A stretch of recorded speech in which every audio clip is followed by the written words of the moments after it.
Olá, meus irmãos, eu sou o pastor Flávio da Igreja do Evangelho Simples. Essa é a videoaula 7.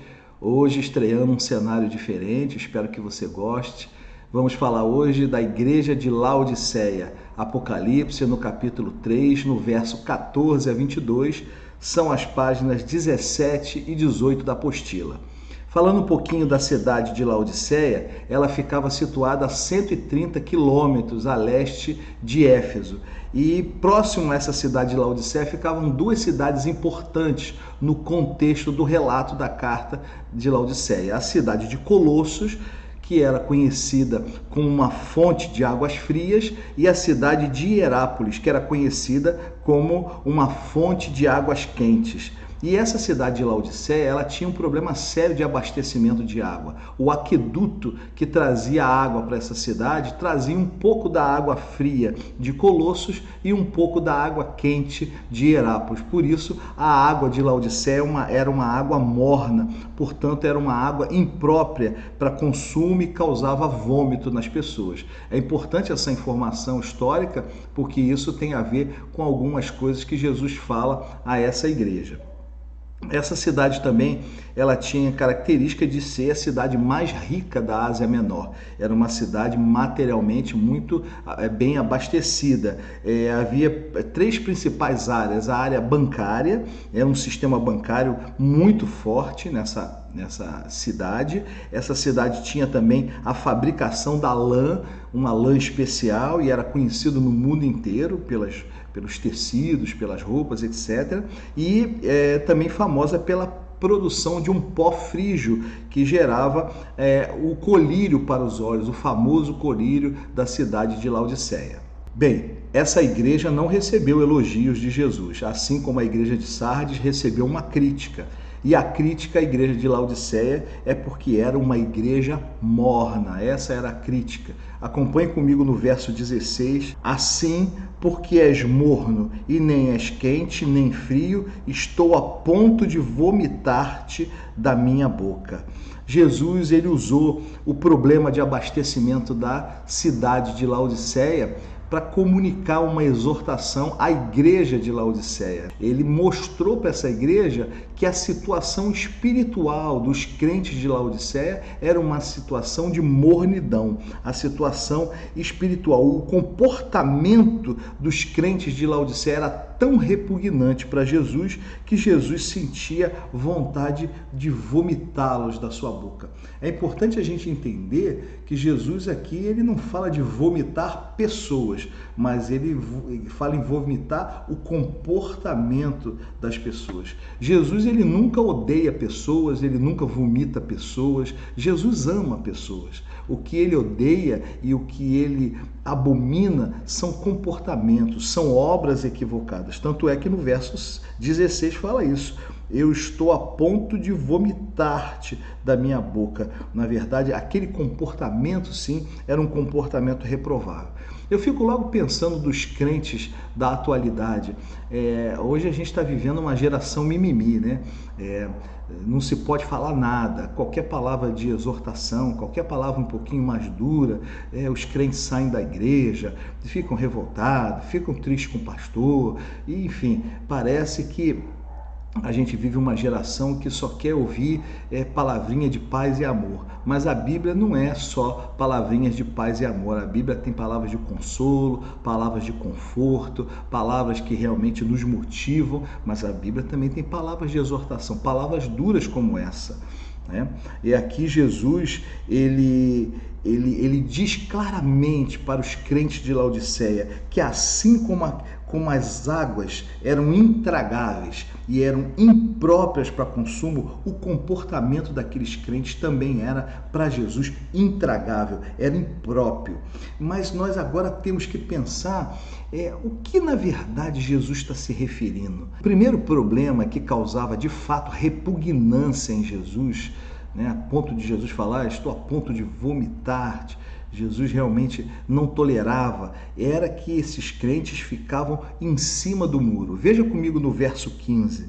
Conheço as tuas obras, que nem és frio nem quente. Quem dera fosse fria ou quente. Aqui Jesus deixa claro que ele odeia esse comportamento de cima do muro. Para Jesus é preferível que a pessoa seja fria, seja afastada, né? Se entregue logo às trevas, do que ela ficar cocheando entre dois senhores, entre dois lados, entre dois comportamentos. Então, Deus odeia o comportamento morno. Deus odeia a tentativa de amar a Deus e ao mundo ao mesmo tempo. A Bíblia é clara com isso. Você não pode amar a Deus e ao mundo ao mesmo tempo. Deus odeia o comportamento que a gente até brinca hoje do crente Raimundo, um pé na igreja, um pé no mundo. Eu sou de um tempo que você falava comumente na sociedade, fulano é um católico não praticante. Hoje em dia se fala de evangélico não praticante. Isso não se ouvia há alguns anos atrás, mas isso se ouve hoje. O camarada é evangélico, se diz evangélico, se intitula assim, está no censo do IBGE como evangélico, mas ele é não praticante. É aquele crente que canta no louvores, ele vai na igreja de vez em quando, ele conhece uma meia dúzia de versículos, de jargão, de frases prontas, decoradas. Ele é o que a gente chama de amigo do evangelho, mas não assume nenhum compromisso com Deus. Ele não assume nenhum compromisso com a igreja de Deus e com a obra de Deus. Ele não assume um compromisso com uma vida de santidade. Ele não assume e não prioriza as coisas de Deus. Esse daí é repugnante para Jesus. Esse crente que fica em cima do muro, ele ama o mundo e continua se envolvendo com o sistema do mundo. Ele tem prazer das coisas do mundo. Ele ama mais a si mesmo e mais aos seus próprios projetos do que propriamente a Deus e aos projetos de Deus. Definitivamente, irmãos, Deus não se agrada desse tipo de comportamento morno. Mas lá na frente, em Apocalipse 22:11, vai falar alguma coisinha a respeito disso. Deus dizendo, olha, se você quiser se sujar, se suje mais ainda. Mas se você quiser vir para mim, venha se limpar. Deus, ele espera de nós um posicionamento firme e concreto em relação a que lado nós queremos ficar, no lado da santidade ou no lado do mundo. A segunda coisa que causava uma repugnância enorme em Jesus era um comportamento de autossuficiência. Os crentes de Laodiceia pensavam que eram uma coisa que não eram. Acompanha comigo no verso 17. Jesus diz assim, pois dizes, estou rico e abastado, e não preciso de coisa alguma, e nem sabes que tu és infeliz, sim, miserável, pobre, cego e nu. Meus irmãos, os crentes daquela igreja foram seduzidos pelo materialismo. A pior coisa que pode acontecer com um crente é isso. É você ser seduzido pelo materialismo, pelo bem-estar, pelo luxo, pelo conforto. Eles tinham tanta abundância dessas coisas materiais que eles estavam se sentindo autossuficientes, estavam se sentindo confiantes, satisfeitos, acomodados. O que eles podiam ver e o que eles podiam comprar com dinheiro se tornava mais valioso do que o invisível, do que o eterno, do que as coisas do reino de Deus. Irmãos, diante de tanta arrogância, de tanta autossuficiência, Jesus nessa carta tratou de mostrar a realidade espiritual deles. Aqui no verso 17, como nós acabamos de ler, Jesus diz, nem sabes que tu és infeliz, miserável, pobre, cego e nu. Em outras palavras, Jesus está dizendo, vocês têm um excelente sistema bancário, vocês têm muito dinheiro, mas espiritualmente vocês são pobres. Em outras palavras, Jesus diz, vocês podem produzir o melhor colírio, o colírio mais famoso do mundo, esse pó frígio tão famoso como da cidade de Laodiceia, mas vocês estão espiritualmente cegos. Vocês podem fabricar a lã mais famosa, os tecidos mais famosos do mundo, mas vocês espiritualmente estão nus, pobre, cego e nu. Essa era a situação espiritual de cada crente daquela igreja. Vejam bem, irmãos, no caso da igreja de Laodiceia, essa autossuficiência era fruto de uma abundância material, Eles estavam se sentindo os poderosos. Mas em alguns casos nós vemos até nos dias de hoje, a autossuficiência vem de uma falsa percepção emocional e espiritual. Isso é, para mim, o mais grave. Essa autossuficiência nem sempre ela é gerada por abundância material. Muitas vezes ela é gerada por essa falsa percepção emocional e espiritual. É o caso da pessoa que ela não tem fome e sede de Deus, ela não produz frutos, ela ama o mundo, ela tem um comportamento notório, equivocado, distante do que diz as Sagradas Escrituras, e alguém chega para essa pessoa e fala: fulano, você está morto espiritualmente, assim como Jesus falou, você está pobre espiritualmente, você está cego, você está nu, e a pessoa vira e fala: eu não, você está enganado, eu estou bem, eu estou otimamente bem, você está me julgando. Irmãos, isso é muito comum nós ouvirmos isso, né? Você está me julgando, você acha que não, né? Mas só que essas coisas são evidentes, né? Então, pessoas assim, que pensam que são o que não são, costumam ter essa reação, né? Do tipo: não me julgue, né?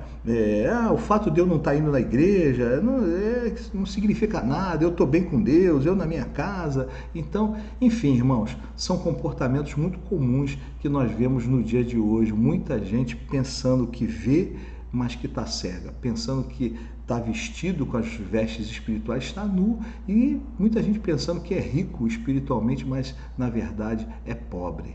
Queridos, diante dessa palavra duríssima de Jesus, é uma das palavras mais duras da Bíblia Sagrada, essas dirigidas aos crentes de Laodiceia, o versículo 19 nos enche de esperança. É lindo, acompanhe comigo. Eu repreendo e disciplino a quantos amo. Sê, pois, zeloso e arrepende-te. Eu repreendo e disciplino a quantos amo.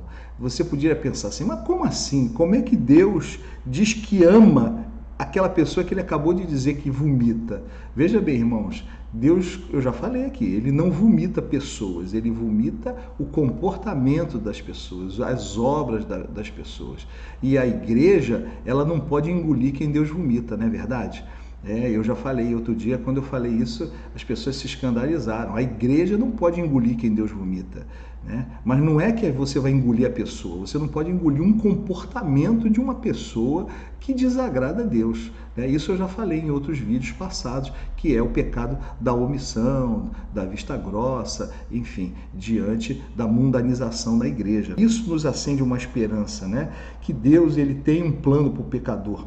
Ele puxa a orelha, ele disciplina, ele exorta, mas ele tem a esperança que o morno não permaneça morno, que o morno não fique assim a vida toda. Por isso que ele dá um conselho valioso, né? Eu diria que seria o caminho das pedras. Jesus está dando o caminho das pedras para que a pessoa deixe de ser morna. Se você pode estar pensando: pastor, eu sou uma pessoa dessas, morna, né, em cima do muro, nem frio nem quente. Ou você pode estar lembrando de alguém que você gosta muito, né? E a pergunta é: o que fazer, né? Como deixar de ser morno? O conselho está aqui no versículo 18. Aconselho-te que de mim compres ouro refinado pelo fogo para te enriqueceres, vestiduras brancas para te vestires, a fim de que não seja manifesta a tua vergonha e a tua nudez, e colírio para ungires os olhos, a fim de que vejas. Então, irmãos, Deus oferecendo as ferramentas espirituais,